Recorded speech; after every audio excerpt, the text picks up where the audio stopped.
Oke, mari kita mulai perjalanan ini. Hari ini kita akan membahas sebuah ide yang luar biasa. Sebuah perburuan kode kosmik yang katanya tersembunyi. Sesuatu yang mencoba menghubungkan hal yang sakral dengan dunia sains. Ini bakal jadi pembahasan yang seru banget. Coba deh, bayangin sejenak. Gimana kalau sebuah kitab suci itu lebih dari sekedar teks? Gimana kalau di dalamnya ada peta tersembunyi dari alam semesta? Nah, pertanyaan inilah yang jadi inti dari pembahasan kita. Sebuah pertanyaan yang jujur aja bikin penasaran banget. Oke, untuk memulainya, kita lihat dulu lapisan pertama dari misteri ini. Ini adalah sesuatu yang disebut sebagai teka-teki yang tersembunyi di depan mata, yaitu struktur Al-Quran itu sendiri yang unik dan disengaja. Jadi, poin utamanya begini. Susunan surah dalam Al-Quran itu ternyata nggak berdasarkan urutan waktu kapan diturunkannya. Nah, menurut para pendukung teori ini, hal itu bukan kebetulan sama sekali. Tapi, ini adalah sebuah desain yang punya maksud mendalam, sebuah teka-teki yang seolah-olah nunggu untuk dipecahkan. Nah, salah satu elemen kunci dari teka-teki ini adalah sesuatu yang disebut muqatta'at. Ini adalah kombinasi huruf-huruf Arab seperti alif, lam, mim, atau yasin yang muncul di awal beberapa surah. Uniknya, maknanya itu nggak pernah dijelaskan secara gamblang, makanya ini dianggap sebagai salah satu misteri terbesar di dalam teksnya. Oke, dari sini kita masuk ke peta yang pertama. Teori ini melihat kitab suci bukan cuma sebagai kumpulan kata-kata, tapi lebih sebagai sebuah mahakarya arsitektur. Analisisnya pun disebut analisis struktural. Jadi, dalam pandangan ini, huruf-huruf misterius yang tadi kita bahas itu ternyata bukan tanpa arti.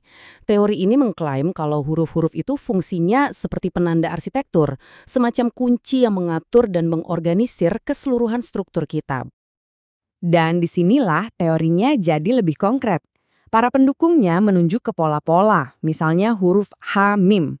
Mereka bilang, huruf ini seolah-olah jadi judul untuk 7 surah berturut-turut yang isinya tentang peringatan. Begitu juga dengan alif, lam, mim yang menandai surah-surah bertema petunjuk. Bagi mereka, ini bukti kuat adanya sebuah kerangka kerja internal yang sangat rapi dan koheren. Oke, kalau tadi kita bicara soal arsitektur teks, sekarang kita menyelam ke lapisan berikutnya yang lebih dalam lagi, pola-pola matematis yang rumit ini. Inilah peta kedua yang diklaim tersembunyi di dalamnya. Nah, di sini teorinya jadi lebih jauh lagi. Klaimnya adalah ada sesuatu yang lebih dari sekedar arsitektur, yaitu semacam keajaiban numerik atau i'jaz adadi. Teks ini dikatakan punya semacam sistem perlindungan matematis internal yang menjaganya dari perubahan sekecil apapun. Analogi paling gampang untuk ngertiin ini tuh checksum di dunia komputer. Anda tahu kan, data kecil yang tugasnya memastikan file di komputer kita itu nggak rusak atau berubah. Nah, teori ini bilang kalau Al-Quran menggunakan pola numerik yang berlapis-lapis, mulai dari frekuensi kata sampai nomor surah, untuk melakukan hal yang sama. Konon, kalau suatu huruf saja diubah, seluruh sistem matematisnya ini bisa langsung berantakan. Biar lebih kebayang, coba kita lihat salah satu contoh pola yang ditemukan para peneliti. Perhatian deh tabel ini. Mereka menemukan 5 surah di mana kalau nomor surah C ditambah jumlah ayatnya V, hasilnya selalu 114. Menarik kan? Nggak cuma itu, kalau nomor-nomor surah itu sendiri dijumlahkan, hasilnya 319. Dan ini puncaknya, jumlah dari hasil perkalian C dan V ternyata habis dibagi 319. Ini cuma salah satu dari ratusan pola yang mereka klaim ada. Jadi pertanyaannya, seberapa besar kemungkinan semua pola matematis yang rumit ini muncul secara kebetulan? Menurut salah satu analisis yang mendukung teori ini, probabilitasnya itu 1 berbanding 31,6 kuadriliun. Ya, Anda nggak salah dengar, sebuah angka yang luar biasa besar yang seolah-olah menegaskan kalau ini semua mustahil terjadi secara acak. Oke, kalau pola-pola ini bukan kebetulan, terus maksudnya apa? Nah, disinilah kita sampai pada peta terakhir dan ini yang paling ambisius. Teori ini mengklaim kalau kode ini bukan cuma soal teks, tapi juga soal alam semesta itu sendiri. Siap-siap ya, karena idenya lompat ke skala kosmik.